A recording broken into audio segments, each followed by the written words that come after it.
We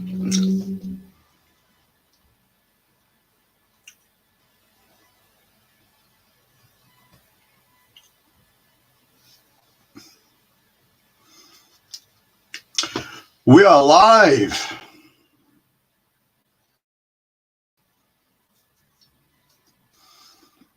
How's everyone doing this evening? Hope you're okay.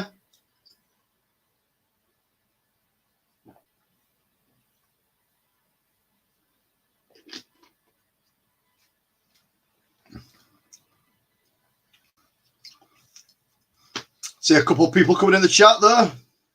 Hello, hello. Post a comment, just so I know who I'm talking to, so we know we've got it here. Hey, Brad, how's it going, dude? Be okay? Are you all right, pal? 4 people in here now, 5 people in here. Nice to see people in early doors. Future boy, how's it going? There's Brad. What's up, Tony? From Category 3 and me. Those people who have not checked out Brad's new channel, go and check it out. Category 3 and me. Some nice content popping up on there now. Future boy, how's it going, dude? You okay? Hope you're all right this evening. Hello there, Crusher. I hope you're okay too, pal. Hope everything's going all right.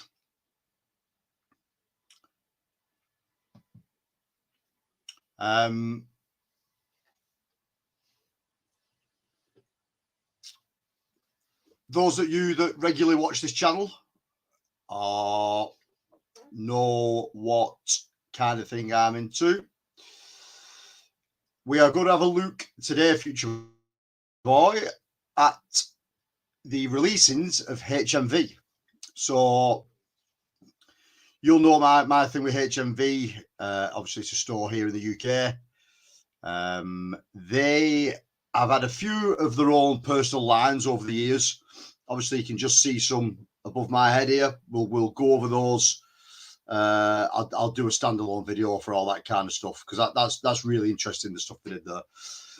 But currently, they do a line of Blu-rays called the Premium Collection, HMV's Premium Collection. And for those of you that are in the US, hello, Chris. Yeah, if I'm fine, Chris, you're a good mate. Mert Trotman, hello, mate. You finally caught the last shows, mate. I'm glad you could drop on. It's nice when you start getting those notifications, mate. I know what it's like myself. But welcome to the channel, mate. Welcome to the show. Yeah, so HMV have their own line of Blu-ray. And if you go in store, this stuff's normally categorized with the boutique lab stuff. So if you look in HMV, you'll always find it with the 88 film stuff or the Arrow video stuff or the BFI or the network stuff or the Criterion Reg.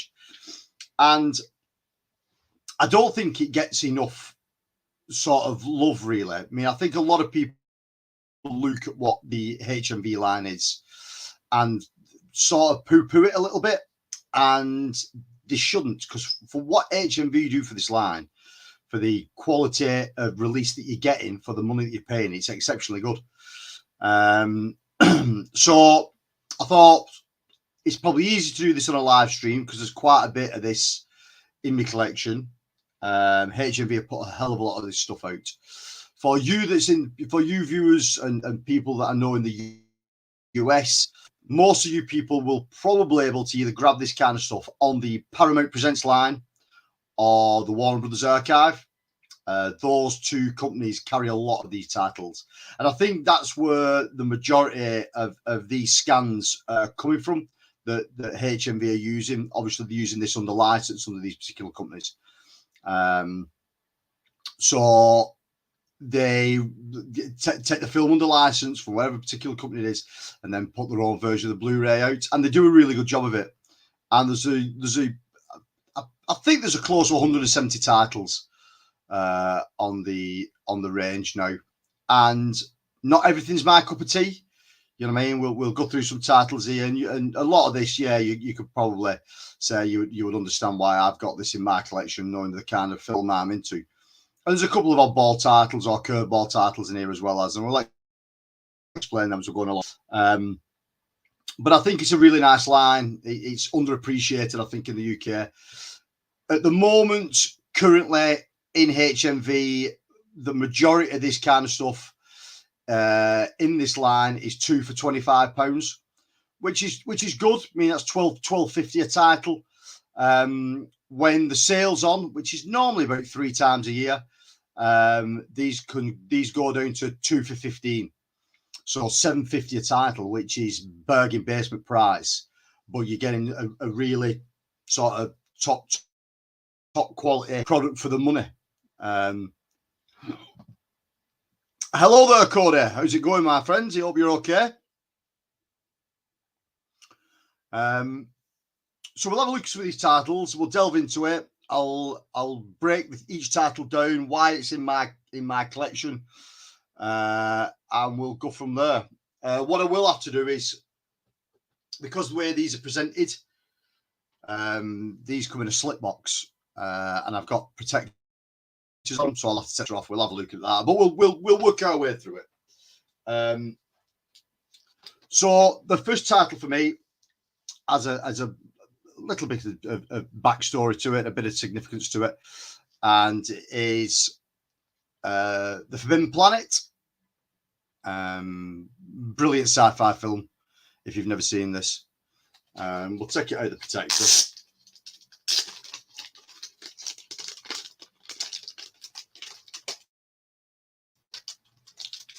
The reason I use these little bags is just to keep these things looking a bit fresh,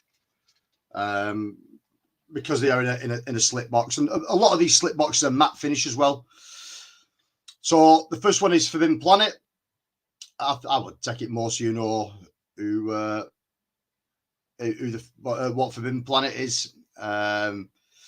It was probably the first film I ever saw with Leslie Nielsen in it. Leslie Nielsen's really young in this, takes a really good part in it as well. Certainly is, pal. Mr. Leslie Nielsen himself. Corey says, I love the lighting, man. Yeah, I mean, this lighting's been in this room for a while, and I've never really used it. And it's only the last couple of times I've turned it on and thought it actually works on camera. I thought it would have just sort of bleached everything out, but it actually looks all right. So the premium collection, obviously, the silver banner's a bit hard to see at the top, but every release gets the silver banner at the top. And most of these releases a Blu-ray DVD combo plus a digital download. So for the money, you know what I mean, it's fantastic. I tend to sell the digital codes on, which helps even more. So if I can get in the 2 for 15, 2 copies, 2 titles that have got digital downloads in as well, and I can sell each digital download for £4 each, then it's winner chicken dinner all day long, because you're getting these for next to nothing once you've sold the digital download. They are numbered. So, Alan, if you're watching back to this over at Pop's Movie Dungeon, this will probably drive you insane, my friend, because I've not followed the run numbers on these, because I'm not going for a full collection. But they are numbered.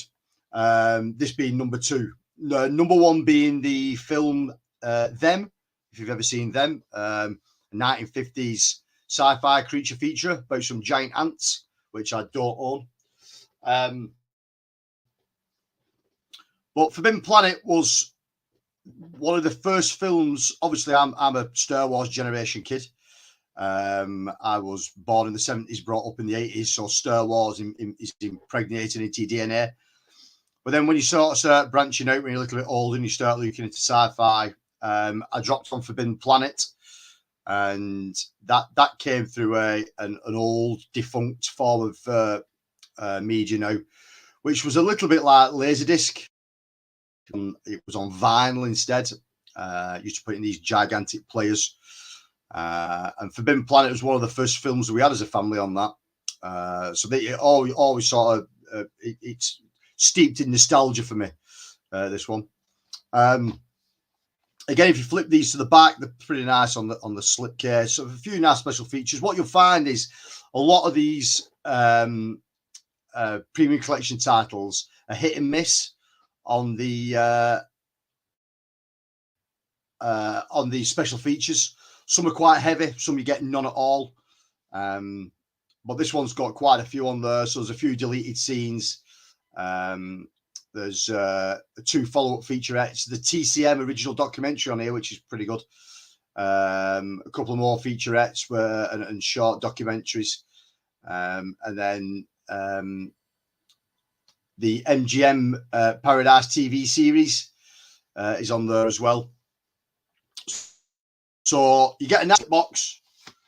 They're of sort of decent quality. No reverse art on these, so you get exactly the same cover art as what you do on the slip. They come in a nice clear case. Again, the back's the same. But what you do get with these, you get obviously a digital download. So it's a Blu-ray DVD combo. Obviously, there's no artwork on these. It's just a straight one. But with this one, you also got 4 art cards, which are not currently open in this pack. So you get 4 postcards or 4 art cards or lobby cards or whatever you'd like to call them, really. So they are absolutely great value for money, and they look really good sat on a shelf as well. It's like I said, there's about 170 titles altogether, I think, give or take. Now, not all of it's my cup of tea. The title, like I said, the titles I pull out, you probably will understand why I own these titles. But there's a hell of a lot if you're sort of like film noir. There's a lot of film noir stuff in this range. If you're into 50s and 60s westerns, there's a lot of that kind of stuff in this range as well. There's a lot of sort of like big 50s and 60s epics in there, and a lot of this stuff isn't my cup of tea, but there's a lot of stuff 70s and 80s films that's in here that's right up my alley.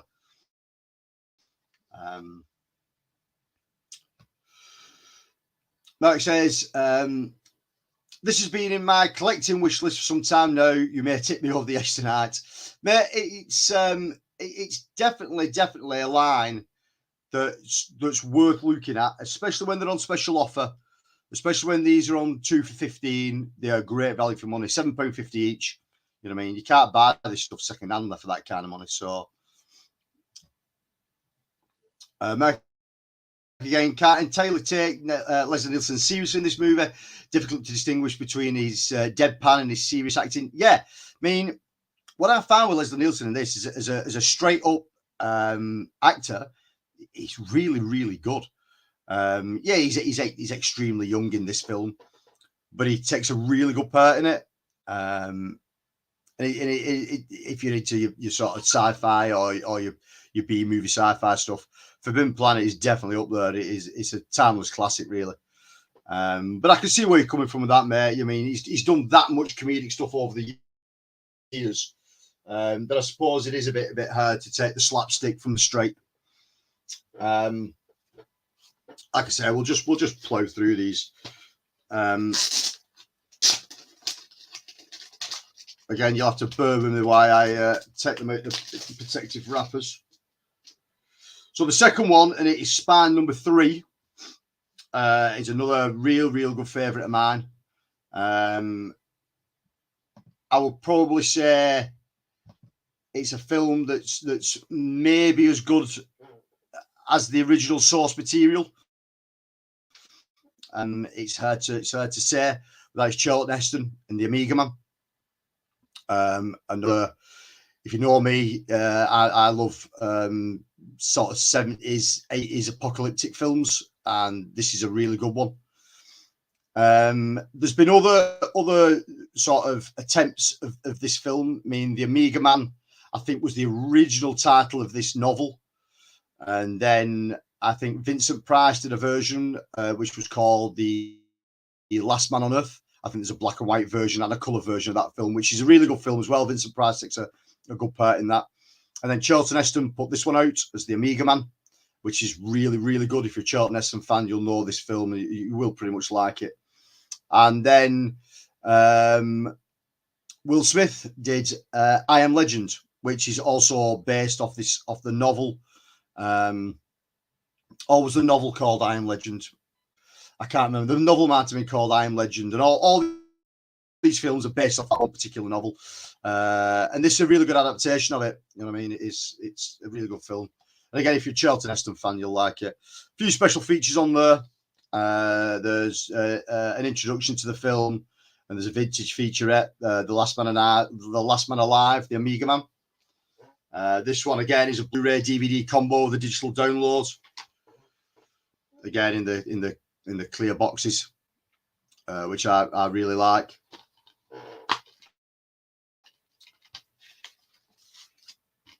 Again, you'll take notice further down the line, these slightly alter and change up a little bit. But again, there's no art on the discs. It just is what it is. And again, you get 4 art cards, postcards, lobby cards, call them what you will. Again, I've not opened those yet. But again, they are decent quality.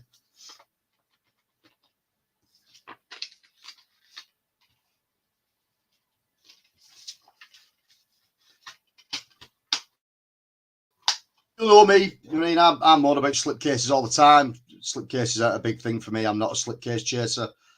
I'm not into the whole paying extortionate amounts of money for cardboards. But what these do with these, they are quite smart. They're, like I said, they're of decent quality. So that's spine number 3. That's Charlton Heston in the Amiga Man.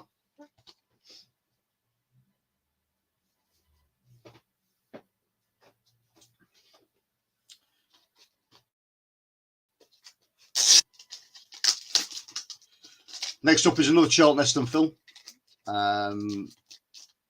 Probably one film that doesn't get talked about enough in Charlton Heston's back catalogue. And I was quite chuffed when they brought this one out. This is spine number 4. You'll tend to find what you'll find is when they release these, they might release 2 or 3 at the exact same time. And if they were 2 or 3 film release, those 2 or 3 titles might have something in common with them. So like the first 2 that came out, they were like creature feature. These ones were Charlton Heston films, and you'll see that sort of there's a bit of a link to a lot of the stuff that goes along. So like I say, it's spine number 4, and it's Soylent Green. Another good sci-fi film. It sort of gets you thinking, really. And it's about the human race being fed the human race, basically. It's about humans being fed humans without them knowing it. Like I said, another good Charlton Heston film. Probably doesn't get anywhere near enough than what it should do. Again, another nice matte finish slip box on it. Nice artwork on that. There's the back. Little bit of features on this. There's not many. There's a commentary on this one. There's a look at the world of Soylent Green. And then MGM's tribute to Edward G. Robinson of 101st Films.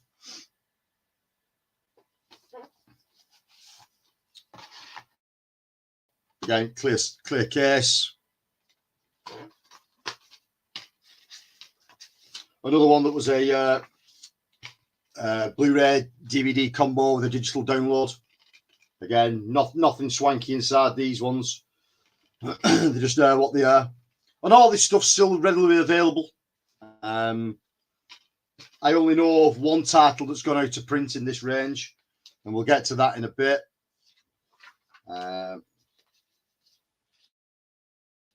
So, again, like I talk about 101 films quite on a regular basis, about building up a nice collection with 101, and it's very easy to do, and it's affordable. This is another line. If you're looking to set up a nice collection, then don't bypass it. Have a look at it. There'll be something in there that you like. There's something within the collection for everybody, really. So that was Soylent Green.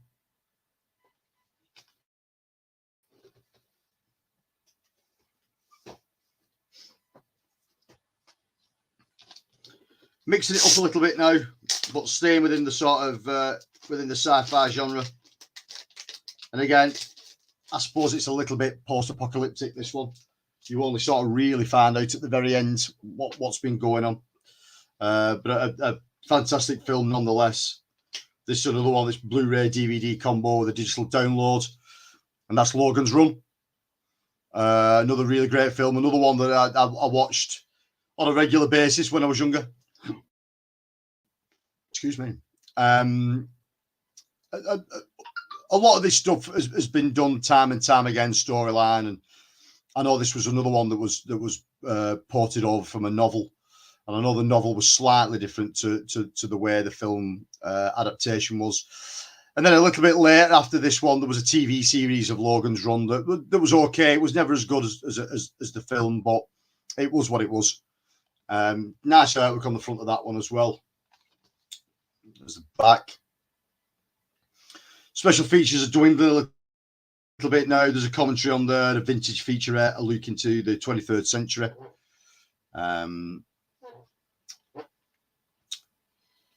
Crusher, did they do any canon movies? They haven't, mate, no. They tend to only really pick up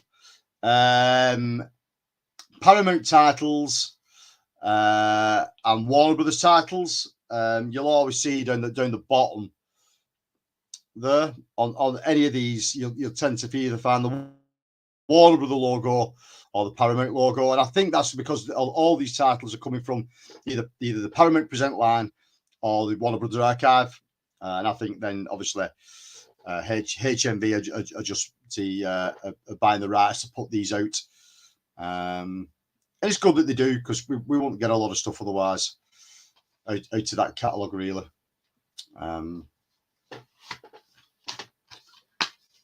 This is another one, Blu-ray DVD combo, which will download. Again, nothing special about it. Exactly the same. Art cards I've still never opened. Well, believe me, the artwork's really nice on those. If you've never seen Logan's Run, then I could. If you've ever seen similar kind of film, there's one that was Justin Timberlake did. Is it called In Time? Similar premise, you know what I mean? Similar kind of idea, really. Like I say, Logan's Run was based off a novel. So that was spine number 6. That's Logan's Run.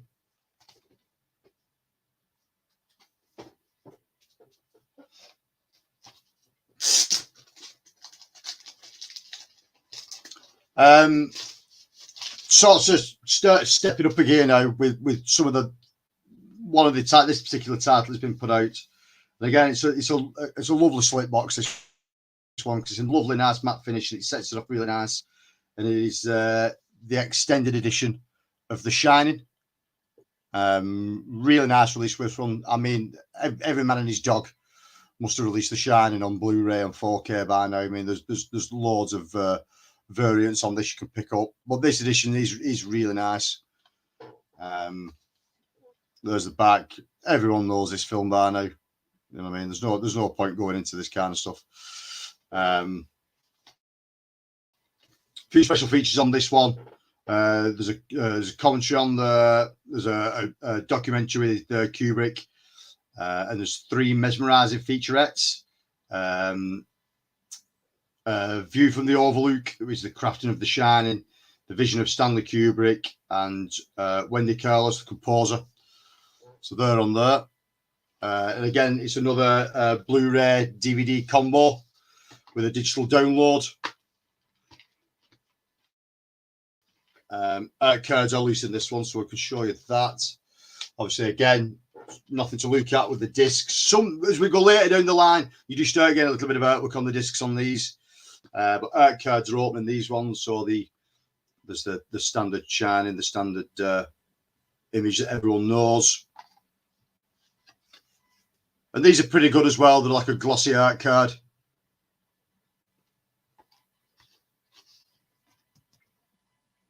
I mean, they're very, very well done. Quite a menacing still, that one. And again, the quality of these is exceptionally good. But even if you're looking to pick this stuff up second hand, you can get it really cheap second hand as well now. But when those sales hit and it's two for £15, £7.50 a film, they're an absolute bargain.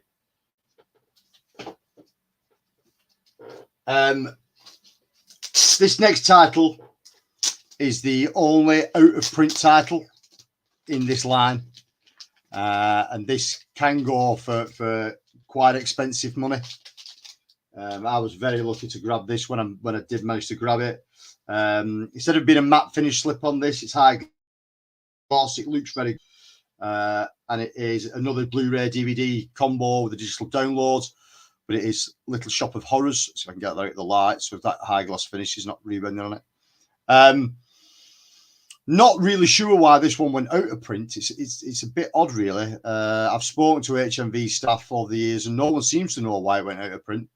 They obviously lost the license for it very quick, and it got snapped up, and it's expensive to find this one now. Can go for anywhere from sort of £20 to £30 second hand for this particular release. I was just really lucky to get it in the 2 for 15 when it first came out. It's spine number 9, this one. There's back. Good evening, Tony. How's it going, pal? I hope you're okay. Tony says, nice edition of Little Shop. It is, mate. It's very nice. Like I said, nice slip box on them as well as these. And again, with this being out of print now, like I've just been saying, it does go for a little bit more money now. It can be found on eBay. It can be found in secondary markets in the UK.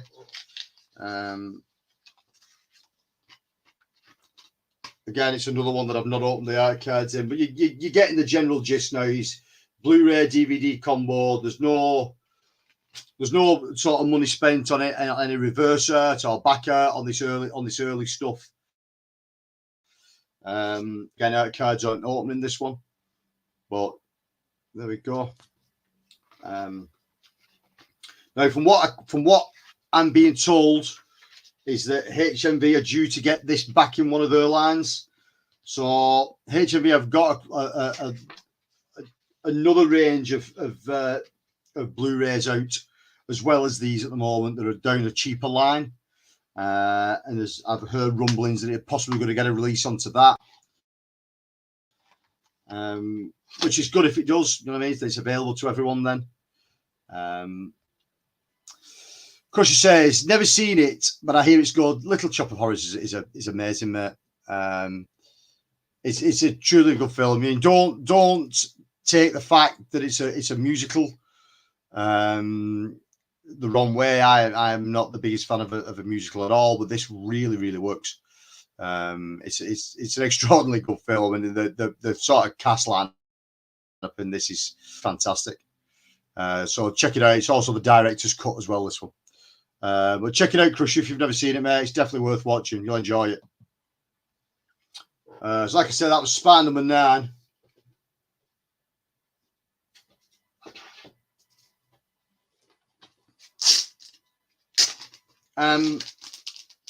Slightly weird, this one, because they never had the first film. They never turned the first film out. But they came out with the sequel, and we're back to the matte finish now on the slip box, and it's personal favourite of mine. It is Gremlins 2, the new batch.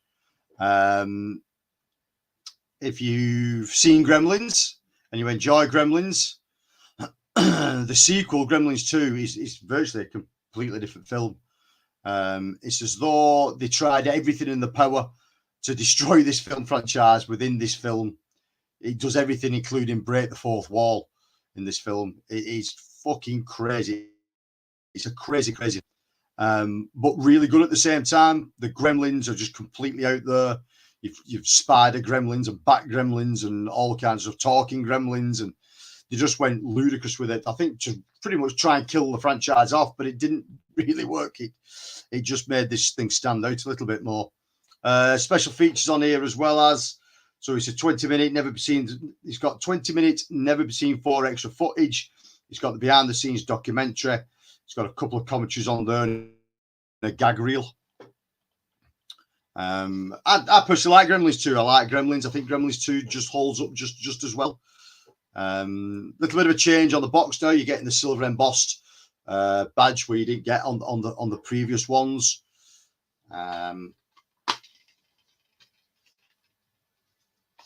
It's still doing the same roads of the DVD Blu-ray combo that way, exactly the same. The art cards are opening this one. These are a matte finished art card in this one instead of it being a gloss finish. So again, you get that standard image. Get one of Gizmo.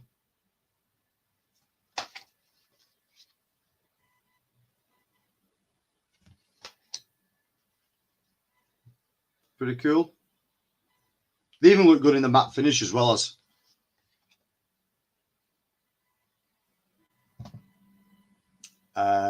Crusher, I got that one. Hulk Hogan's in it. He certainly is, my friend. Hulk Hogan has got a cameo in that film, yes. Hulk Hogan had a cameo in a couple of films. So that's Gremlins 2. And again, that was a pretty nice release.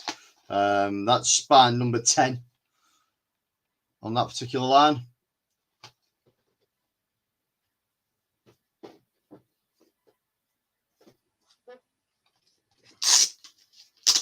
Now we're getting into the realms of some of my favourites. If you know me for being a mad sword and sorcery fan as I am of the 80s, then this next film is right up there with some of the best of it. Future Boy, do you prefer Gremlins or Gremlins 2? I like them pretty much equally, mate. I mean, I don't think, because they're such different films, because the second one isn't really set up like the first one. It's very different. I think they both lend themselves to in different ways, and I enjoy both for what they are. Really, I mean, don't get me wrong, Gremlins is probably the more standout film. It's probably the more timeless classic, but don't disregard Gremlins 2 neither. I mean, Gremlins 2 is a pretty good film. It's way out there. You know what I mean? It's way crazier than the first film. The first film's where the first film's a little bit dark. The second film is definitely gets rid of that off the bat, and it just goes nuts. Braz, I'm a bigger mark for Gremlins 2. Yeah, mate. I mean, I understand why. It's because it's definitely out there. Gremlins 2 is definitely out there. First one did what it did, and it did it nicely, and it's quite, in places, it's a dark film, the first one. And you get those horror undertones with it. And I suppose it's a younger child's way into horror, or the horror genre. That works very well for it. Gremlins 2 just doesn't do that. Gremlins 2 just goes fucking nuts from the get-go, really. And it works for it. If you watch the documentaries and you read up about it, a lot of that stuff was done to try and kill the franchise off. They did not want to go any further than what they was doing with Gremlins 2.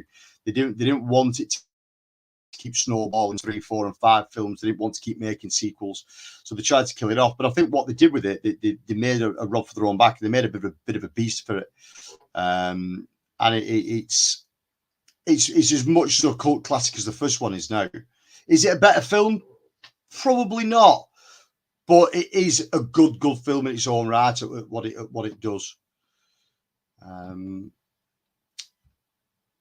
Tony, I watch Gremlins a lot, but I've only ever seen the second one. It's worth watching, Tony. It really is. It's because it's so different to the first film. And like I said, the undertones is completely different to it. It's definitely worth a watch. You know what I mean? It's definitely worth jumping back onto and giving it another go. I mean, I enjoy it. It is a good film. So, spine number 13 in the premium collection, and it's again a Blu-ray DVD combo with a digital download, and it really is one of my favorites. And it is Excalibur. Please, please, please, can someone do a 4K transfer of this from the original source material? Because I own the old Snapper Case DVD of this. I own this Blu-ray of it, and this Blu-ray, the transfer of this film is poor, to say the least. It isn't good. It deserves so much more love, this film, than what it's got. And it really, really could do with a lovely 4K restoration, this. It would look fantastic in 4K. But it is what it is. We've got what we've got. And that is it. Now, there is no real special feature on this. It's got a director's commentary by John Bowman. That's about it. That's all there is for this title. But I love this film. I always love this film. From seeing this from a young age, it just piqued my interest straight away. I love the Arthurian legends, and I probably will at some point do a video of just all the films I've got about the Arthurian legend, the whole King Arthur thing, because it is, as a Brit's point of view, it is really entertaining. It's really interesting. So again, cards, I haven't opened these, but again, we're back to glossy ones in this. Something a little bit different started to change in these releases now, and you'll see it further down the line. The discs stay the same, but we start to get some back art in these, which is nice. If you've never seen this film, do yourself a favour and watch it. It is truly brilliant. It was one of those films as a child. It sort of mesmerised me in my teens. I loved it for the over-the-top violence, and now I love it for pretty much everything. It is a fantastic film, and it sort of halfway through the film it spans off into another real realm of the story of the Arthurian legend, as well as which a lot of the other Arthurian legend doesn't pick up on, but this one does. I won't spoil it for you if you've never seen it, but it is truly one of the greatest films ever made. It is brilliant. Those of a certain age that was around when this film came out, I think you'll be probably the same as me, and you will love it. Those that come a little bit after, it probably takes a couple of watches to probably get into, but and some of the battle scenes in it are just fantastic. So that's spy number 13. That's Excalibur. Now we're going down the lines of now. You'll know my love of sword and sorcery. Again, if you watch this channel, you'll know I'm heavily lean towards the sword and sorcery franchise of sort of any release, really, whether it be low budget or big budget or no budget at all. And we're getting into some of the best of the best here. And you know I'm a Ray Harryhausen fan. I'm a huge Ray Harryhausen fan. And this one is Jason and the Argonauts. Another nice release. This one looks really good on the Blu-ray transfer. Fantastic film. This one's lifting with good commentary and good special features. So there's a commentary on this with Ray Harryhausen and Tony Dalton. There's a commentary with Peter Jackson, a visual effects artist, Randall William Cook. There's the original skeleton fight scene storyboards, which if any of you guys have seen a video down on my channel where I go to these Scottish Museum in Edinburgh, and I look last year they had I think it may still be there, but they have the complete works of Ray Harryhausen there. You can go and look at the models that he made, the sculptures, the artwork that he did, the paintings that he did. The guy was a fucking genius and still is. If I had a cap on, I would doff it to him right now, because without him, you're not getting anything within this kind of genre. The guy was a living legend. Everybody in the industry speaks very, very highly of him. And Jason the Argonauts is not to be snipped at. It's brilliant. So again, you've got Ray Harryhausen, the Legacy featurette, Ray Harryhausen interview with director John Landis. That's worth a watch. If you see John Landis interview Ray Harryhausen, that is fucking brilliant. And then the Harryhausen Chronicles, narrated by Leonard Nimoy. That is packed full of special features.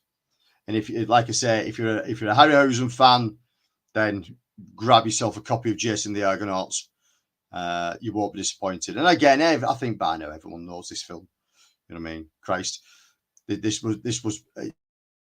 was a tradition in the UK that Easter and Christmas time this film would show on TV. So that was Spine number. What spine was that on? Spine number 15. Cody Montana, excellent video. Thank you, mate. Much appreciated.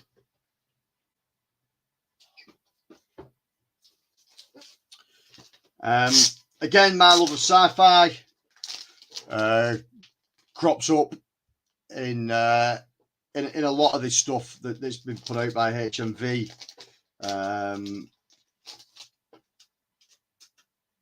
And again, this was no except classic sci-fi.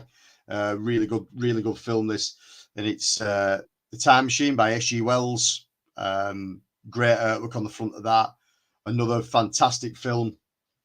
Again, this is a Blu-ray DVD combo, the digital download. This is Spine number 18.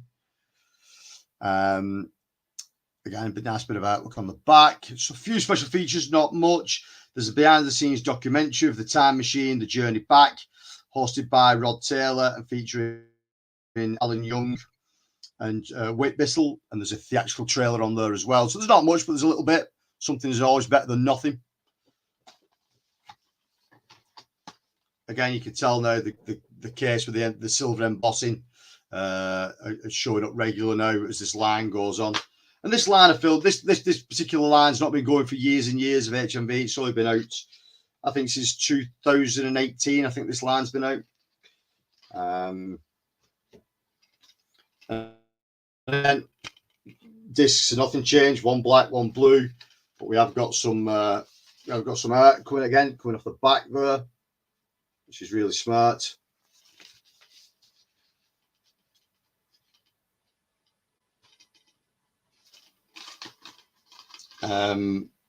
Again, this film's been done time and time again.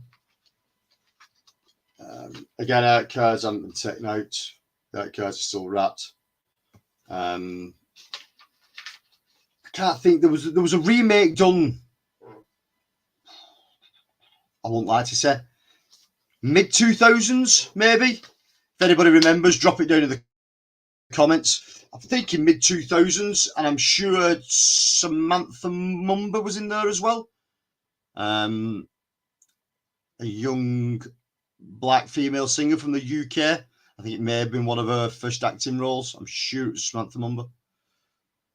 Or if not, somebody could probably tell me who it was. But I'm sure it got a remake sort of early to mid-2000s. But a great time travel film and a fantastic sci-fi film.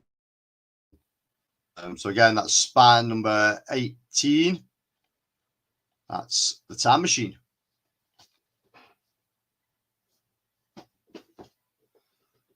We'll have a quick drink.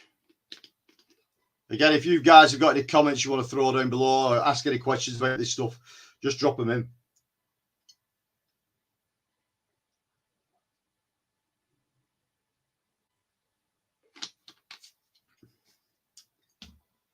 Right, where are we up to?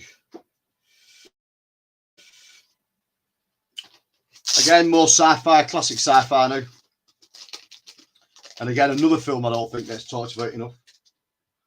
And this is Spine number 19. And it is Sean Connery in Outland. Really, really good film. If you know anything about this film, Sean Connery is a marshal on a I think it's a Mars colony, and stuff starts to go wrong in this colony, and he's got to try and get down to the bottom of it. Exceptionally good film, probably one of Connery's films that doesn't get talked about enough, and it is exceptionally good. Again, this is a Blu-ray DVD combo with a digital download. Special feature on this one is a commentary with Peter Hyams, a theatrical trailer. The special features only available on the Blu-ray on this, so it's not available on the DVD. Again, there we go, the nice clear case, which is a feature through all these. They only use clear cases on these HMV releases.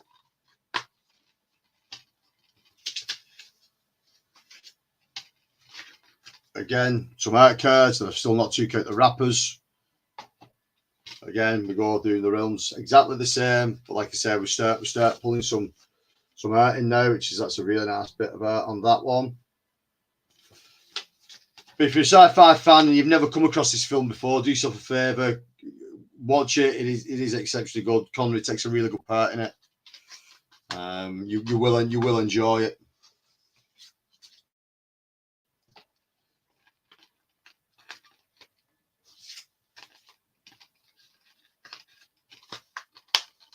I think that's what you'll find with a lot of this HMV stuff. You know what I mean? There's some absolutely timeless classics on there, but they're not classics that everyone always talks about or everyone always remembers. So it's good that they put stuff like this out. You know what I mean? So that's Spine number 19, Sean Connery in Outland. Have a quick dive in the comments. Future Boy, these HMV releases have very cool artwork cover. They do, mate. The art on the covers is generally very, very good. A lot of it is probably taken from the original either VHS releases or the original press releases from back in the day, and they tend to stay quite nostalgic to the original source material with it. So they do look good. You know what I mean? They are nice. Brad over at Category 3 and me, what do you think of the Time Machine remake? Guy Pearce, that's who it was. Guy Pearce.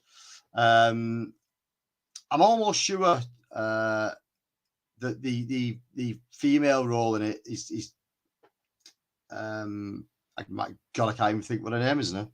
And I've not brought my phone into the room, so I can't even look. It's okay. It is what it is. Guy Pearce does a decent job of most things that he's in. I never went out of my way to watch it. Again, because I always, you know me, Brad. I'm straight into the original source. I'm straight into the original material of it all. Remakes I find hard. I don't always like them. I will give them a chance at some points, but when it comes to remakes, I often struggle with them.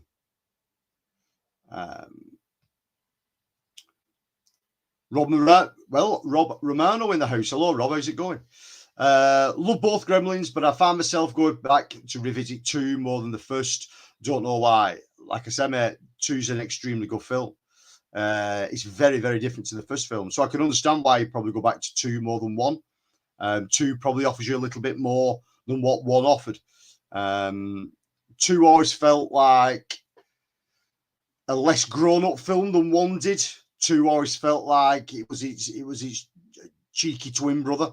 You know what I mean? Than what the first one was. The first one was a little bit more serious, a bit more dark. The second was a bit more light-hearted and a bit more fun. So I get why people like both. I get why people like one over the other. But they're both excellent films. Rob says, hey, Brad, not a huge fan of the Time Machine with Pearce. Only watched it a couple of times, couldn't get into it. Yeah, and again, Rob, I know exactly where you're coming from with that, mate. It is, again, take nothing away from Guy Pearce. You know what I mean? He's a decent actor. It's just my old man ways, and I'm stuck in the fucking 70s and 80s somewhere. So watching remakes and watching modern films, I generally struggle with. I can do certain films, I can do, but for the most part, I do struggle with more modern film, and especially modern sci-fi. You know what I mean? Modern sci-fi doesn't always work. Modern fantasy films don't always work.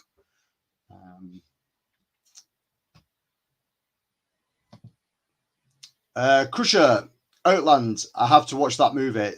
Do it, mate. You won't be disappointed. It's a decent enough film. It's entertaining. You know what I mean? It's not Sean Connery's best role, but it's also not his worst. So you know what I mean. If you're a Connery fan, then you will enjoy it. Right. What are we up to? The next one. Again, we start to throw a little bit of horror in here now. There's not tons of horror in the premium collection range, but there's enough. And for the horror that's in there, it's right up my alley. I mean, again, I'm really selective when it comes to horror films. I like what I like, and generally that's about it. But this one's a high gloss slip box I did with this, and it is a decent enough film. And it is Stephen King's Pet Sematary. Everyone knows this film by now. You know what I mean? It was spine number 43, this one. So I took a big jump from where Outland is to this one.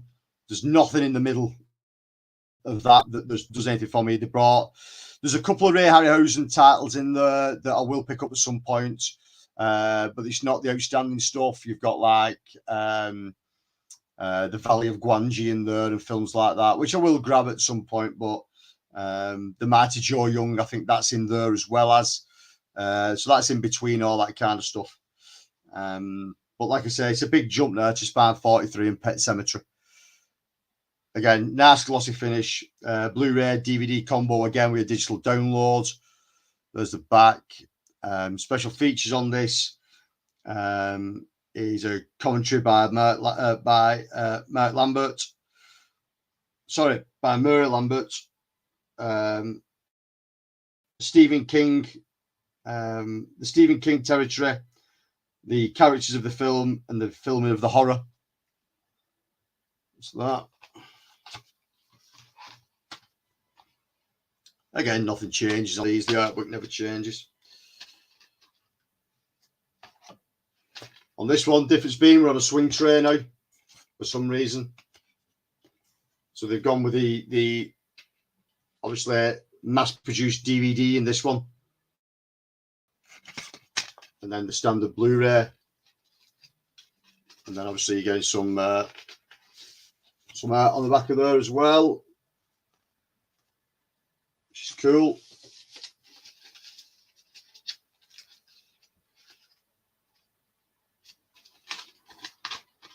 And then the art cards are opening this one. These are high gloss again, art cards.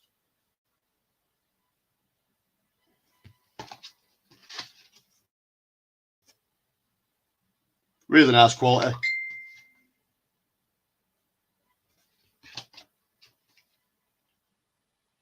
And when I said I didn't have my phone, I do have my phone, it's here.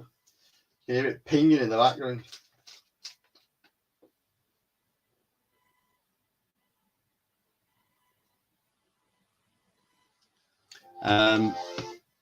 So that's Pet Sematary.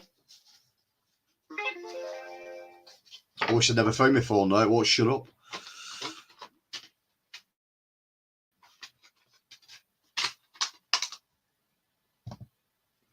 Tony at Basement Blues, I love Pet Sematary. So do I, mate. It's a good film.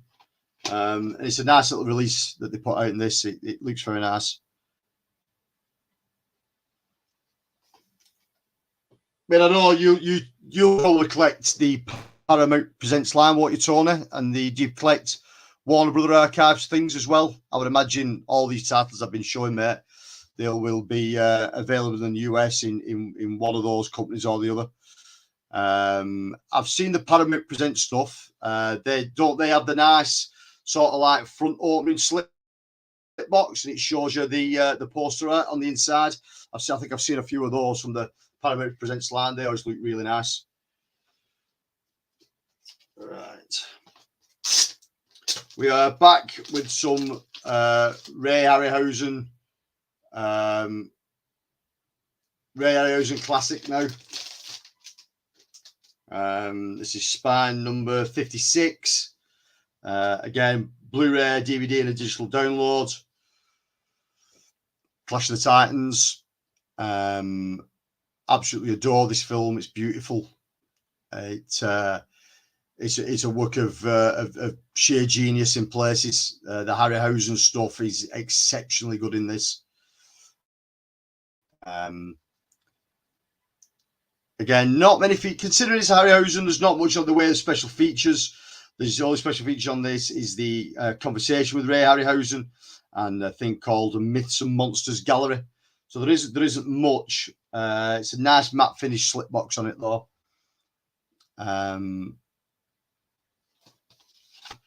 Again, nothing changing on the case.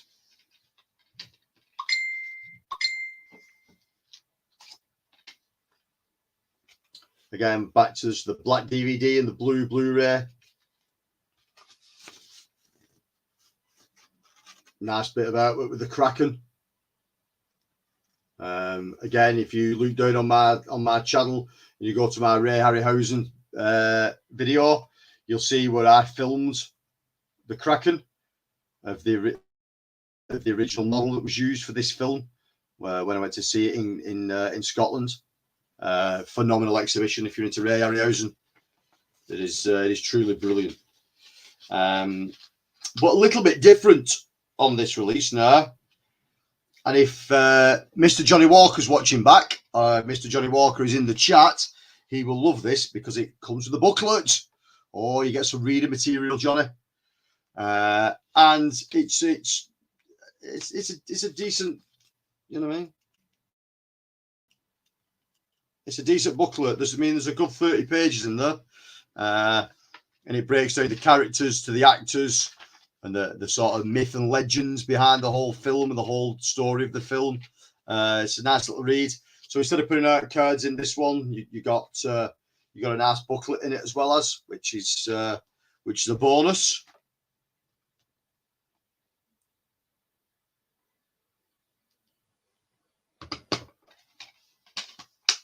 Because we all like a book. We all like a booklet.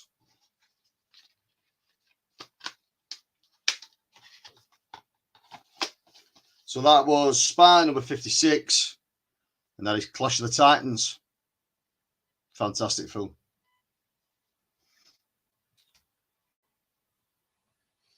Rob saying Pet Cemetery is awesome. The ground is sour. Yes, ma'am. It is a great film. Well, I'm glad you brought it up, Mark. Clash of the Titans. The remake is nowhere near as much fun. It's not, but mate, I do enjoy them for what they are. Both the Clash of the Titans and Wrath of the Titans films. I thought for when they came out and the actors they got in those films and the sort of budgets that were thrown at them, I think they did an exceptionally good job with them. Like I say, I don't generally do remakes or trying to redo Sword and Sorcery or fancy films now. It doesn't really generally work. But I thought that both Clash of the Titans and Wrath of the Titans were two decent films for what they did. Excuse my phone, it is going mental. Let's turn it down.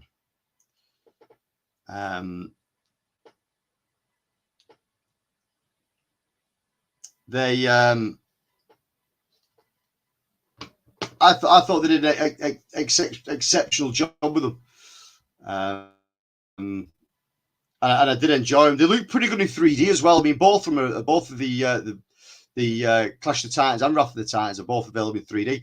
If you've got a 3D setup, check them out because they look exceptionally good in 3D as well. Tony says, nice edition. I enjoyed both versions of Clash of the Titans. Yes, mate. So do I. Being a big Ray Harryhausen fan, this will always be number one for myself. But take nothing away from what they did with that retelling of Clash of the Titans. I thought it was extremely good.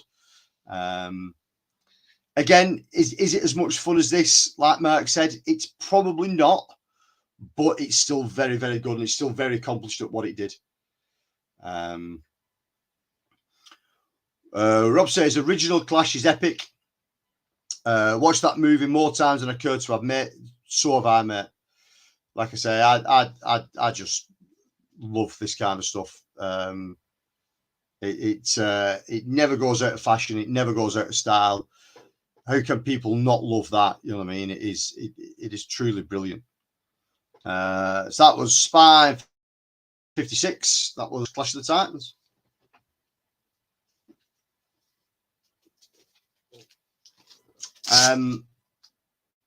Spine 83 and more Sword and Sorcery goodness. Now, I don't know how you feel about this in the chat, and I've spoken to a lot of people from the US before about this film. For some reason, it doesn't get the love in the US like it does in the UK. And I don't really know why. Maybe because this film's packed full of who's who of young British actors of the time. I'm not sure. But it is Krull. Now, I personally love Krull. I think Krull's a fantastic film. And yes, is a little bit of a Star Wars rip-off down the storyline. It is a little bit, you know what I mean? You can see where the whole stories come from. But it's a truly, truly good film. Really good film. The scan of this film isn't that good. It looks okay. I mean, I believe Mill Creek put this out in the US. Whether this is the same scan as the Mill Creek one, I'm not 100% sure, but I think it probably is, because I'm aware that both copies of this film, this version and the Mill Creek version, are that good. It's watchable, you know what I mean? It's better than the DVD I had of it, but it still isn't brilliant. But I fucking love this film. It's a great film, and it gets a lot of slack. You know what I mean? People slag this film off to the points where you think, well, are you watching the same film as I'm watching? Because I truly think it's brilliant. Special features on this one is commentary with director Peter Yale, behind the scenes commentary, Journey to Krull featurette, and a Marvel Comics video adaptation.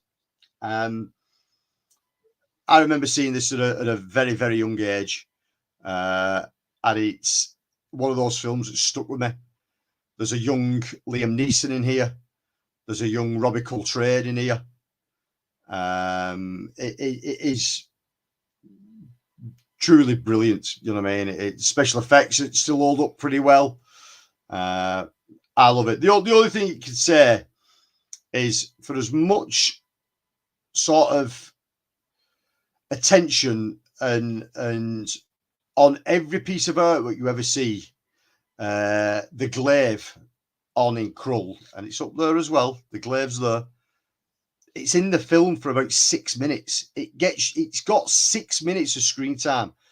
So the whole fucking storyline of him climbing up a mountain and sticking his hand in a load of lava that doesn't burn him to retrieve this ancient weapon forged by God knows who, to defeat this monster from another dimension, and then sort of goes through the whole perils that he goes through, and he uses the fucking thing once. Like the whole film's based on this bloody thing here, and it's got like 6 minutes of screen time, which is fucking nuts. But as far as screen weapons go, it's probably one of the best that's ever been made. It's fantastic. Everybody remembers this film because of that weapon, and that weapon's in this film about 6 minutes. But Krull is a great film, and I truly love it. Again, I'm a massive Sword and Sorcery nut, so Back to Rob, catch up on the chat. The main chick in that movie was stunning. First crush for me. We're going back to Clash of the Titans. I take it you're talking about the remake, Rob, with, I can never think of her name, the British actress in it. I do know what you mean, though. Rob says, Krull, another one of my favourites. Me and you have very similar taste, my friend. That's good, mate. It's always nice to chat to people and find people who've got similar taste to me, because I have a slightly, I wouldn't say odd taste in film, but it's a bit eclectic.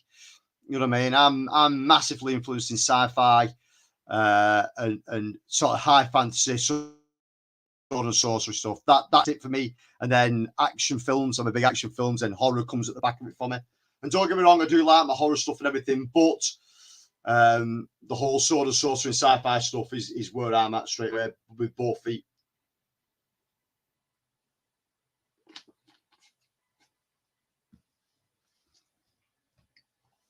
Rob, you're agreeing with me again here, mate. The glaive has to be one of the best weapons ever used in a fantasy film. It is. It's probably the single best weapon ever used in a fantasy film, and it gets 6 minutes of screen time. If you ever watch that film again, count it. Set your stopwatch, set your phone, set whatever, and you monitor how much screen time that glaive gets used, and it's 6 minutes, which is crazy for a film that's on for an hour and 40. Merck says, Krull is amazing. It is, mate. Future Boy says, they don't make them like they used to. They certainly don't, my friends. That is my biggest problem with modern films, that they don't make them like they used to. Merck says, well, love to have seen a sequel. Yes, so would I, mate.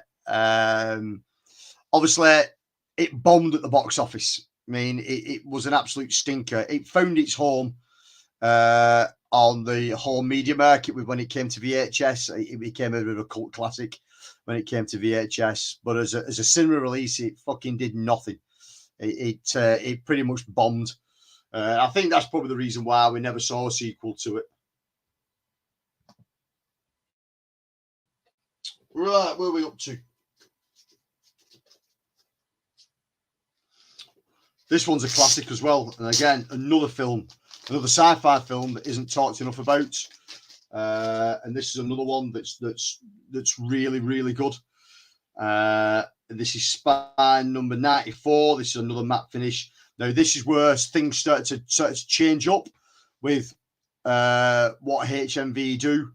It could have happened a little bit before this one. I'm not 100% sure, but it's definitely this where it starts off for me in the line that in the collection I've got of this line, and it is The Hidden. And this is just a Blu-ray release on its own. There is no DVD, so they've dropped the DVD now out of these, and there is no digital download code anymore. They've dropped those as well as. Again, you still got the clear case of them though. But what they started to do in these, because you wasn't getting a DVD anymore, obviously you were just getting the Blu-ray on the standard blue disc. You was getting some art on the back. But instead of a DVD, and instead of a digital download as well as, and instead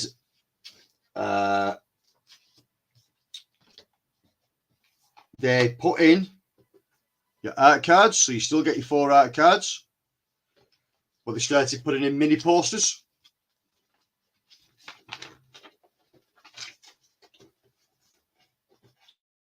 So you get black in most of these releases now. So that's a nice poster for The Hidden there. Again, if you've never seen this film or you've never come across this film, check it out. It is extremely good. It's one of those films that doesn't get talked about enough.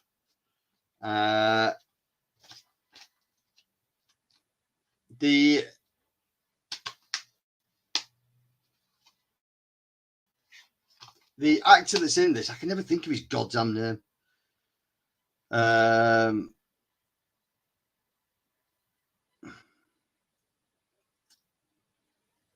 Somebody put me out. Somebody put me out in misery. Mark, what's his surname? I can't see it on the back. The guy was in June. The guy was in Twin Peaks. He was in loads of stuff. Hold on a second. Rob might have it here. Dude, no, The Hidden. Movie was batshit crazy in a good way. If you pull out I Come in Peace, aka Dark Angel, yeah. Next I think we're maybe related. That's the guy. There he goes. The guy from June, yeah, he was also in Twin Peaks as well. He didn't do loads. I'm a big lover of June and Twin Peaks as well as his acting style in this. If you've not seen it, it's very nailed on. Again, it's hard to explain, but it's like alien entities come down, take over human beings, use them as hosts. One ends up being a police officer, the other guy ends up doing bank jobs and murdering people. If you've never seen The Hidden, check The Hidden out. Extremely good film. Another underestimated gem, really. Underrated gem. It's one that is definitely worth watching.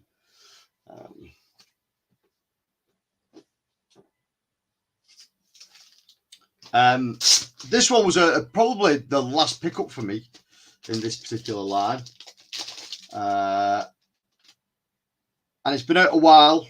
It's Spine number 106. Slightly off the beaten track for me, this one now. And I don't 100% know why I like it. I think it's a nostalgia thing. I remember watching this when I was relatively young, sort of 11, 12, around that kind of age, and really, really enjoying it. And I don't know if it's because I loved Highlander. I'm not 100% sure. I don't know why. But it is Christopher Lambert in Greystoke, The Legend of Tarzan. Really, really good film. Lord of the Apes. It's, if you don't know this film, it is worth checking out.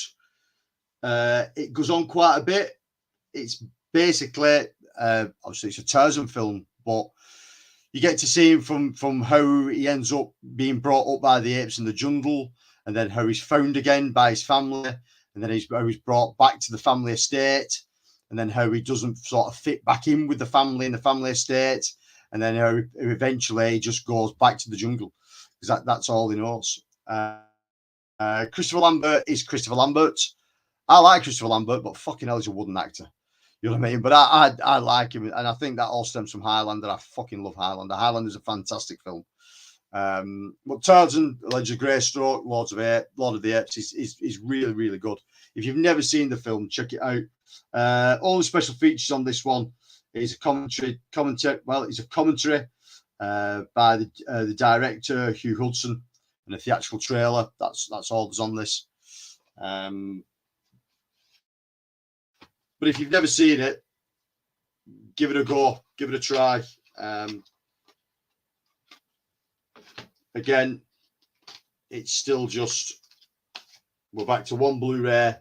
Going forward, that's all we get on these now is Blu-ray.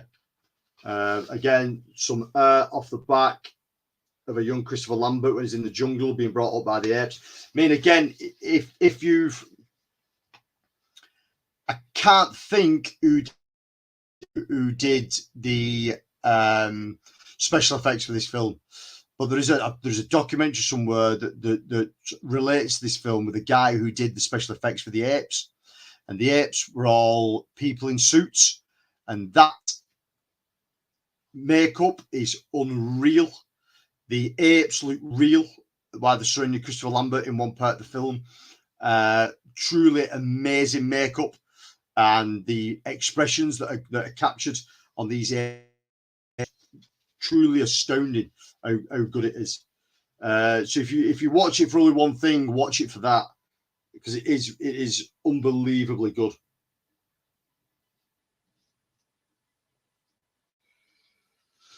So again, another one where you get art cards. Again, I haven't opened these. And again, we're back down to the realms of mini posters now.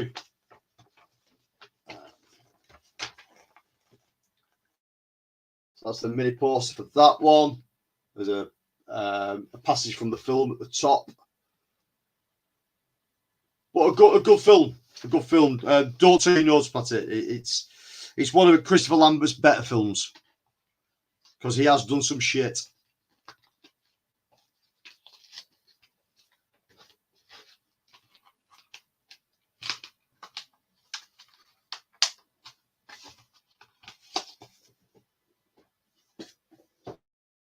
So look in the chat.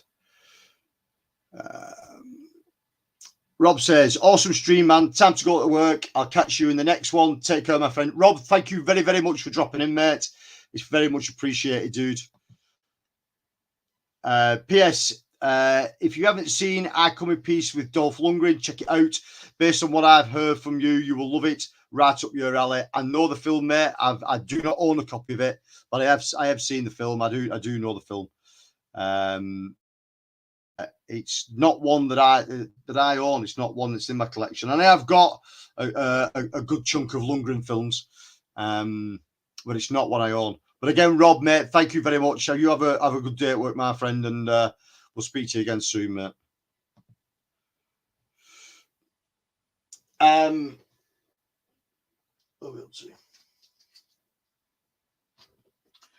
Again, back to a little bit of horror now. And slightly different style of horror, really. I'm partial to a good werewolf film. American Werewolf in London, Dog Soldiers, Silver Bullet. I like a lot of those style of werewolf films. And this one's slightly different, but it's a good film nonetheless. And it's a nice matte finish case on this one. It's spine number 108, and it is Wolfen. A nice spin on the werewolf genre. You never really get to see the werewolf at the beginning, as it is. You're getting it from this third person point of view, from the eyes of the werewolf all the time, as it manifests from human form into wolf form, and you get this sort of vision. It's really good.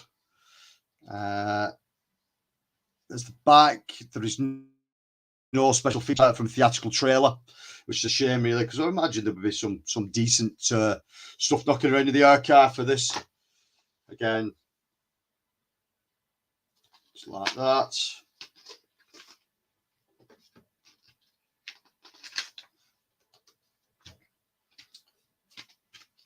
Again, just Blu-ray.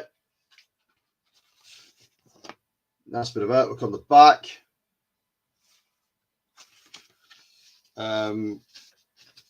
What you do start to get in these HMV releases now, at this point, they start to throw a little catalogue in.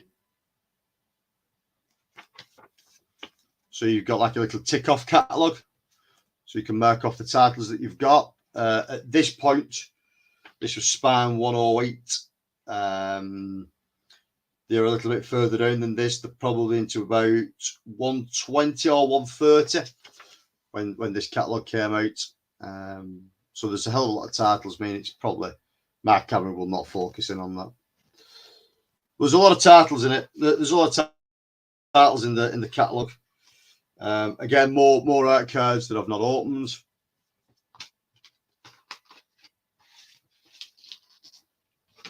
And another mini poster with these,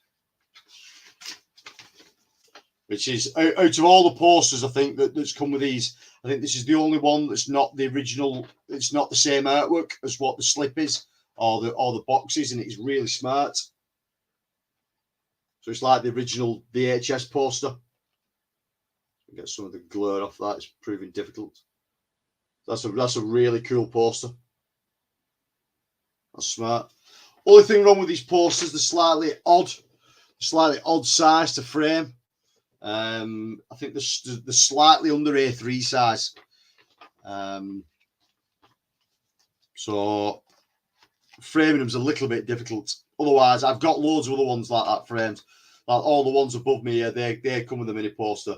They're bang on A3 size, and I've got a lot of them framed up here. But these ones are a bit more difficult. So that was Spine 108, and that is Wolfen.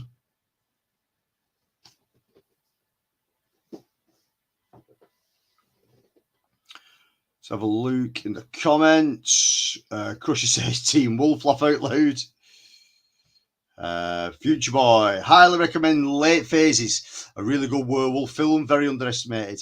Late Phases, I do not own a copy, mate, but 101 Films have a copy of Late Phases out on the red label line. I will pick it up at some point. I have never seen it. I do know the film, but I've never actually seen it. So no, you've recommended it as well, dude. I will pick a copy up and get it into my 101 collection. It can be picked up dead cheap now. 101 Films. It's probably about £6 through 101 that now.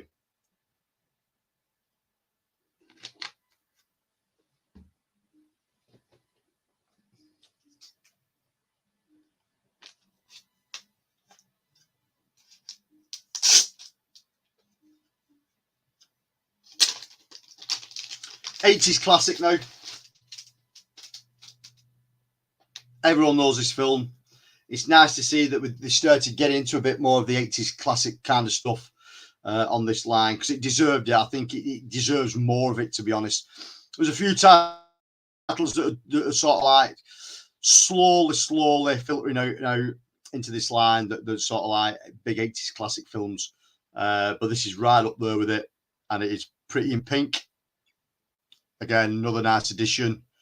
I think everybody's edition. I think the Paramount Presents line even looked like this one, as well as that's the back.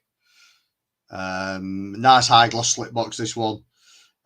Special features include filmmaker focus by the director Howard Dutch on Pretty in Pink, the isolated score of the movie, and then the original special featurette, the Lost Dance, the original ending, and the original theatrical trailer. I mean, pretty much at this point, Molly Ringwald couldn't really do no wrong, could she? You know what I mean? It is a classic film. If you've never seen it and you like that kind of stuff, 16 Candles, this, what was the other one that she did? Breakfast Club is the other one. If you like all that kind of stuff, then obviously you'll know Pretty in Pink, or you'll have seen Pretty in Pink before. Again, just Blu-ray, this one. Go on. Now, what they started to do on these was they were trying to get rid of the packaging on the art cards, so they started putting them in the little fold round tabs. So you could sort of see them like that. These are high gloss, these cards. Oops. Still got the tab on it. Yeah, you'll be able to see that. Like that. And then another poster. Again, these have gone to this one and this particular thing have gone mini now. They've gone really small, like A4 size. Not the best.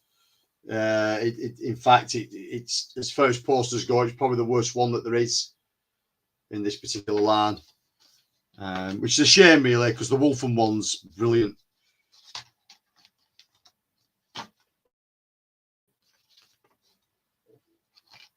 Again, inside, bit of artwork on the back, Pretty in Pink, some Blu-ray there.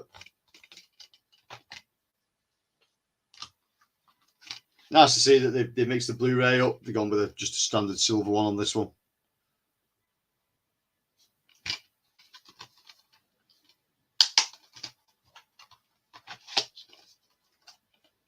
So that's Pretty in Pink.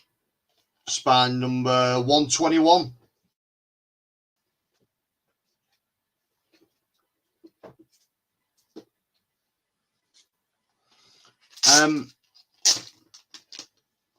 again, this film, a little bit more on the obscure side.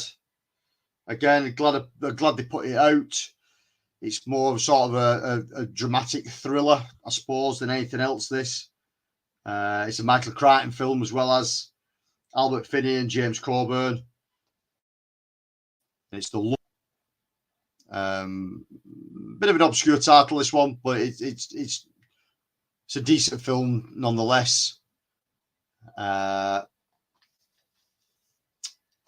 Odd one for HMV to pick up. It must have been an easy one to get hold of at the time. So they put this one out. This is Spine number 114. Special features on it. If I can see the damn thing. There's an introduction to the film by Michael Crichton. There's deleted scenes and a theatrical trailer.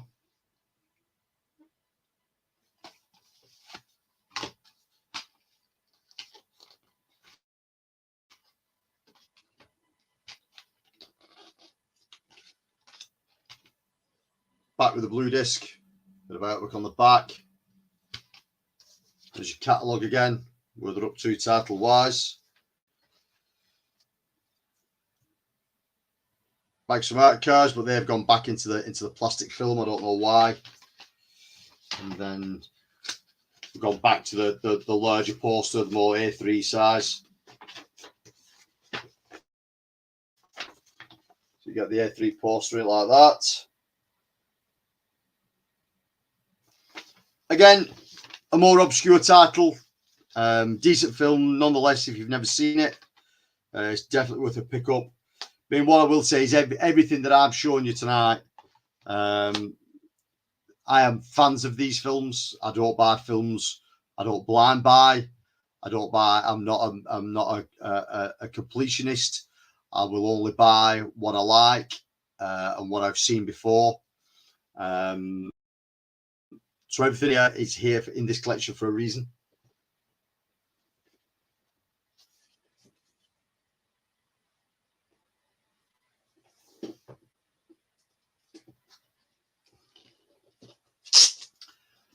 Now, this film has got loads of hate over the years, and I can understand why. This has got some massive nostalgia to it for myself personally. This was the film that me and my wife went to see. I think it possibly could have been the first film that we went to see as a couple. And it is a remake in a shiny slip, this one. And it's The Haunting with Liam Neeson,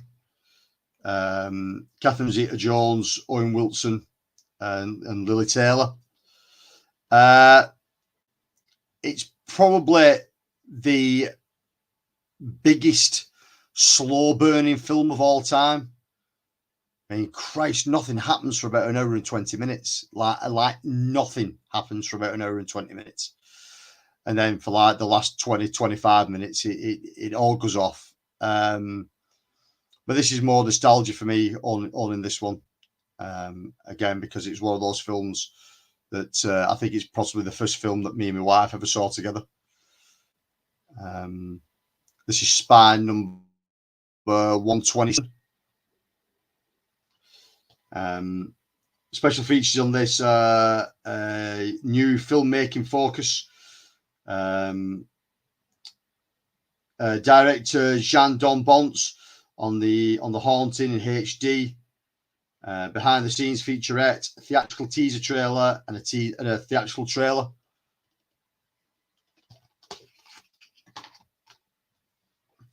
Take notice the slight difference in the box on these. They've gone very Criterion-esque with them now at this point. They've dropped the standard Amaray case and they've gone over to this style. I personally like this style of case. I don't think there's anything wrong with it whatsoever. It's a decent quality case. So you've got your Blu-ray on that side. along with some artwork up there.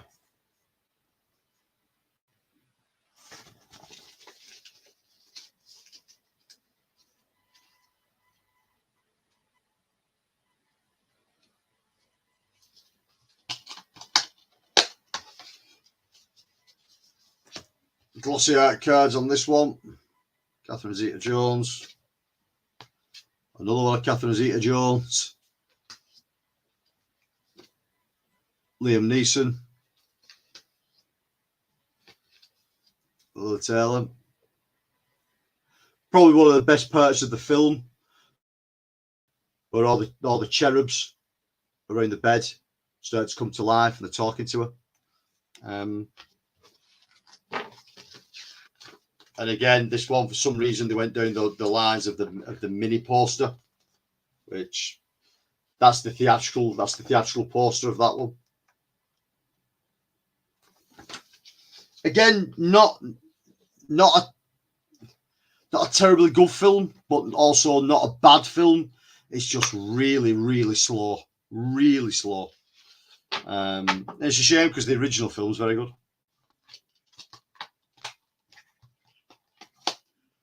So that's Spine 127. That's The Haunted.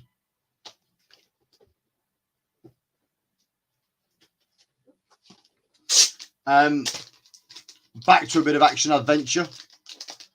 Again, I wish that HMV on this premium collections line would turn more of this kind of stuff out, because there's absolutely loads of it, and there's I would imagine it would sell quite well, because there's not a lot of people putting this kind of stuff out, and that is Spine number 130, and it's The Phantom, Billy Zane.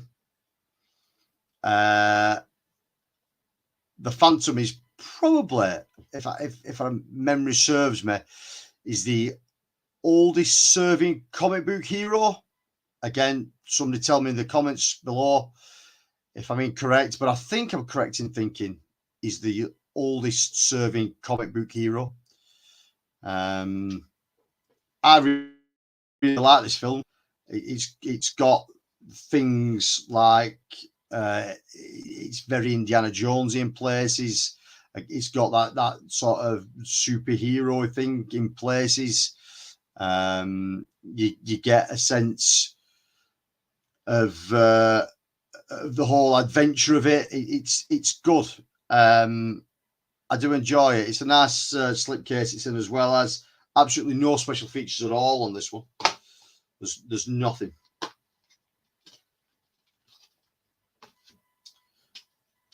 And again, just a Blu-ray. A bit of artwork on the back.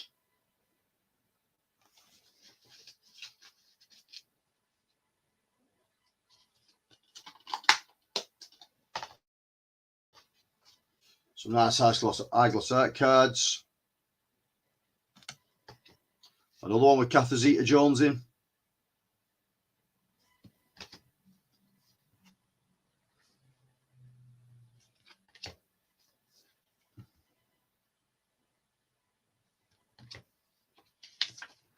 And again, another one with a Billy poster. Yeah, there is a Billy poster, a mini poster, which I wish they'd gone bigger with this, because I wouldn't have minded putting this up in my room. Slam Evil, The Phantom. So that was the theatrical poster. I really wish they would have gone bigger with this particular poster. Because I would have displayed that one. It's a film I like. It's an entertaining film. If you like The Rocketeer or films sort of like that, big 50s comic booky, it'd be right up your alley if you've never seen it. But I imagine at this point most people have seen this film.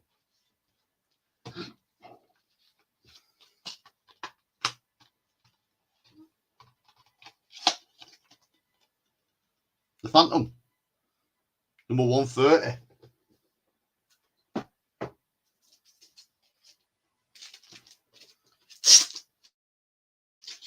bit of comedy now, and I own this film twice. HMV had this out on the line that's above my head, on the VHS line,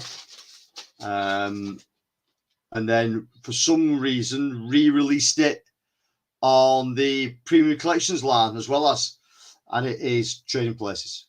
Dan Aykroyd, Eddie Murphy, absolute brilliant. It is probably one of Eddie Murphy's best films, if not his best film.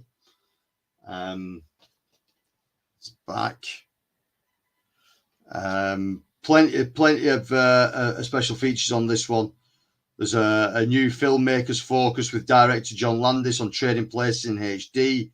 Inside of Trading, the making of Trading Places, dressing the part, the trading places, trading stories, individual promotional pieces, deleted scenes with commentary by John Landis, executive producer George Fosley Jr., deleted scenes, isolated score, and a theatrical trailer. Really good Eddie Murphy film, and Dan Aykroyd's pretty good in it too. Jamie Lee Curtis is in this one as well. Jamie Lee Curtis is hot in this film as well as.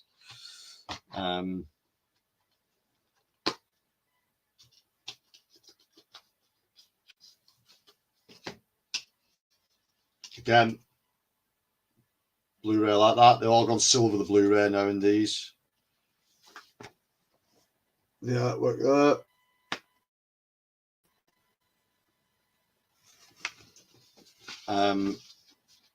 Again, if you don't know Eddie Murphy and Dan Aykroyd's work, then where have you been for the last God knows how long? Trading Places up there as being one of the better films out of their catalogues. More glossy art cards.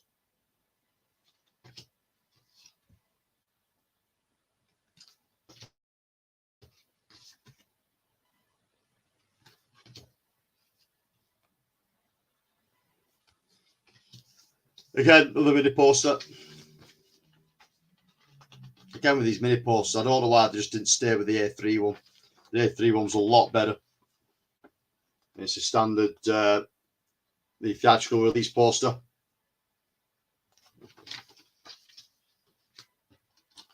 Again, I do own it on that VHS line. I've got films up there. Exactly the same DVD release, Blu-ray release. That's a DVD Blu-ray combo with a poster.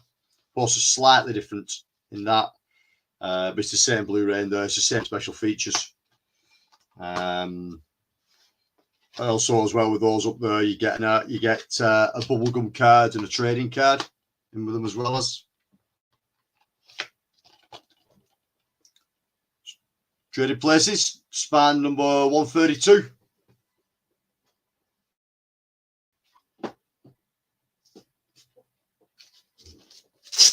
Another Eddie Murphy film now. And for me, probably Eddie Murphy's best film. As good as Beverly Hills Cop is, as good as Coming to America is, as good as Trading Places is. This one, with it being the sort of fancy side of things, and a little bit of sci-fi and high fantasy thrown in there, to me massively when I was younger. And it is The Golden Child. Fantastic film. Eddie Murphy is truly brilliant in this film. Special effects are really good in it as well as. This is a nice release that HMV has put out. Again, this will be on the Paramount Presents line as well as. So special features on this one is the making of The Golden Child in HD, The Chosen Ones, Daggers, Designs and Demons, trailer. It's span number 133, this one. There is a really weird fan theory about this film. We'll talk about in a second. So we got, again, some nice glossy art cards.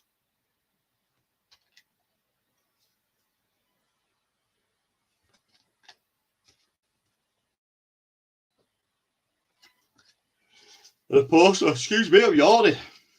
Again, I wish the poster was bigger. Because it's a poster again that was the theatrical poster that I would love to put up. It's a really smart poster, that one.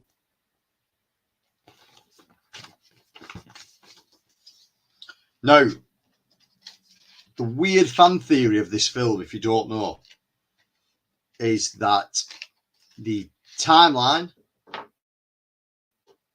of this film also coincides in the same universe and timeline as what Big Trouble in Little China does.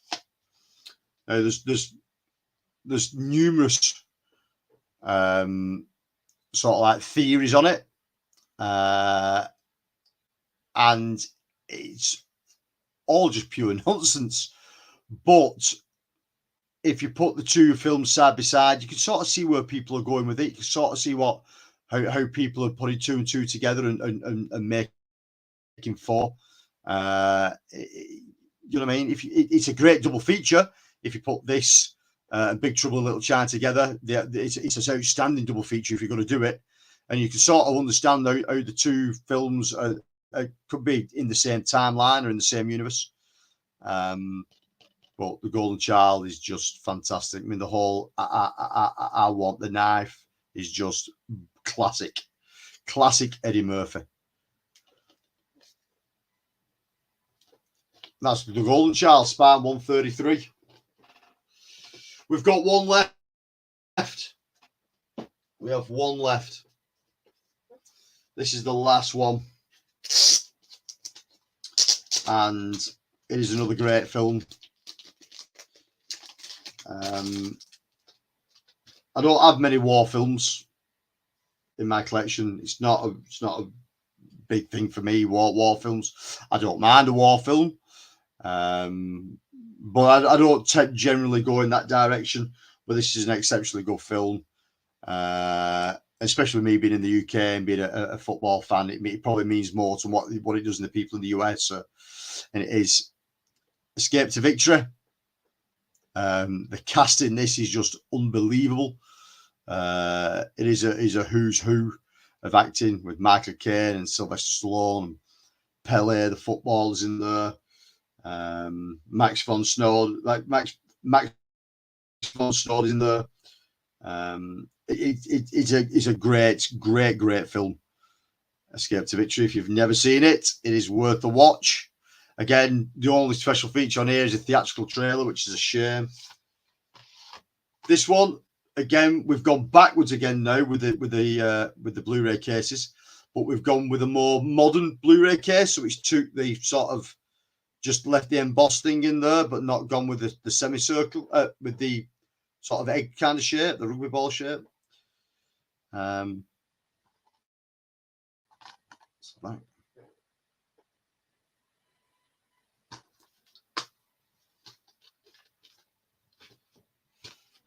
Back to the blue disc.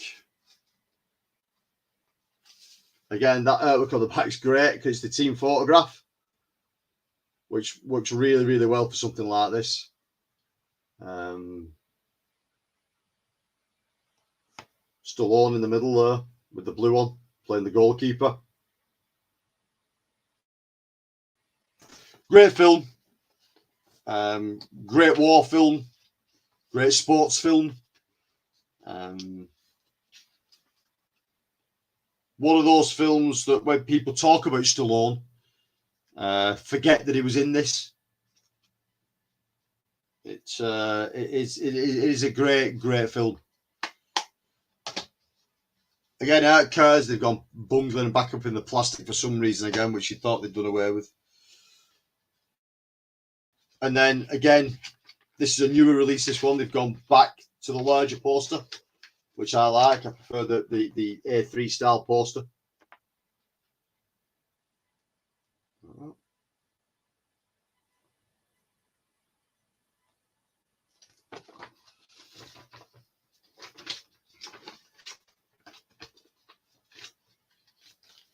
So, up to now, that is it for my HMV Premium Collection line. I'm pretty much up to date. There is one film that I will be picking up the next time the 2 for 15 offer is on, and that is Death Trap, if you know the film. Christopher Reeves and Michael Caine. If you know that particular film, HMV put that film out about 3 months back. So next time round in the next sale, which will probably get about summertime now for HMV, they will drop that one in the 2 for 15. So that'll be the next pickup on the. There's been some other films come along in the line recently that's not really my cup of tea. I won't be picking those up. Again, there's more film noir stuff. There's more sort of old west stuff that really just doesn't cut it for me. I'm not into that kind of thing. So that's it up to now. So there is a grand total of 1, 2, 3, 4, 5, 6, 7, 8, 9, 10. A grand total of 24 films I've currently got in that.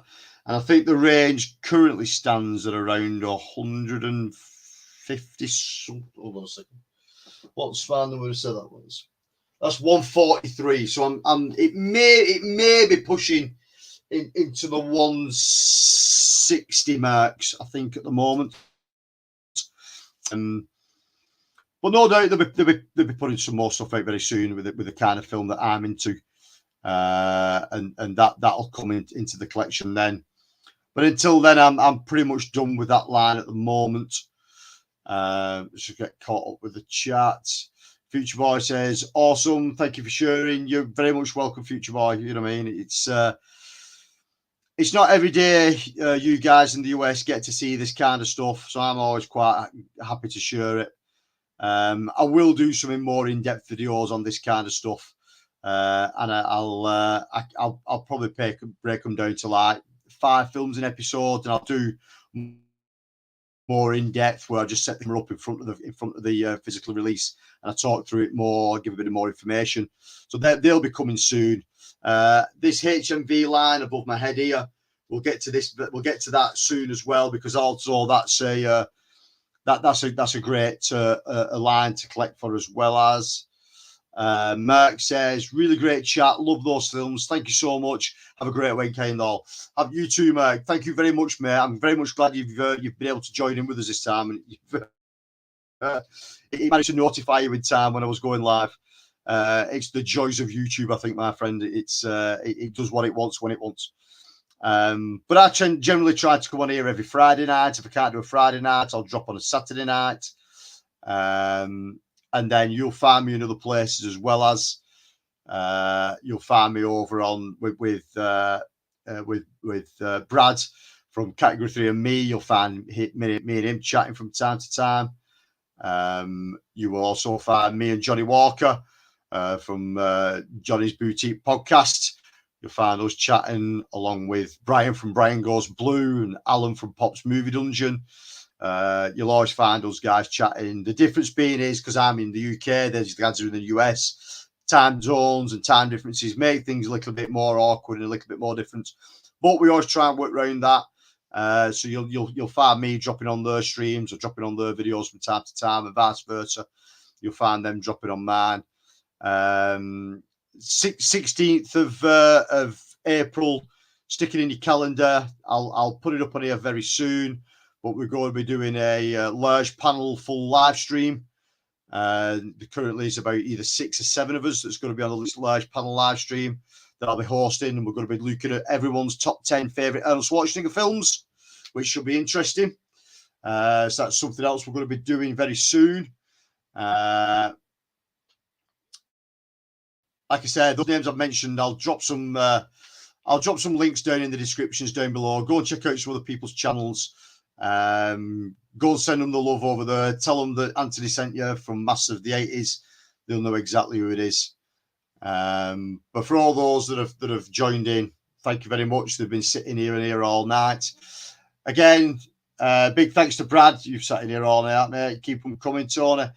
I will do, mate. Like I say, I always enjoy doing this kind of stuff, mate. And again, I always enjoy doing the stuff for you guys in the US that you don't see that often. You know what I mean? You may see some of this stuff pop up on YouTube from other YouTubers talking about this stuff, but if I can show something on a live stream and you guys want to ask questions about it, and if I can explain stuff a little bit better, I find that a little bit more, that one-on-one base a little bit more easier to do than just doing a video on this stuff. Excuse me. Crusher says Over the Top is another Stallone classic. It is, mate. I love Over the Top. Over the Top is a fantastic film. It's a great canon film that that probably doesn't, like put down below, probably doesn't get enough love. It should get more love, to be honest. So that'll be it for this evening for the look at my HMV Premium Collection line. I hope everybody's had a good evening. I've enjoyed chatting with you. It's been a good chat community as well, as so that's kept it going all night. I'm currently just showing, so we'll call it there. Now, I know Brad's got a live stream this evening, so for you guys that's in the US, go check out Brad's channel. He's got a live stream starting around 9 p.m. US time, I think, give or take, 9:15, something around that time. So go and check his channel out, guys. There'll be a bit of unboxing being done over there. There'll be some live chat with some other guests as well as. So for this evening, mate, I'm done. Take care, everybody, and I'll see you later. Bye-bye.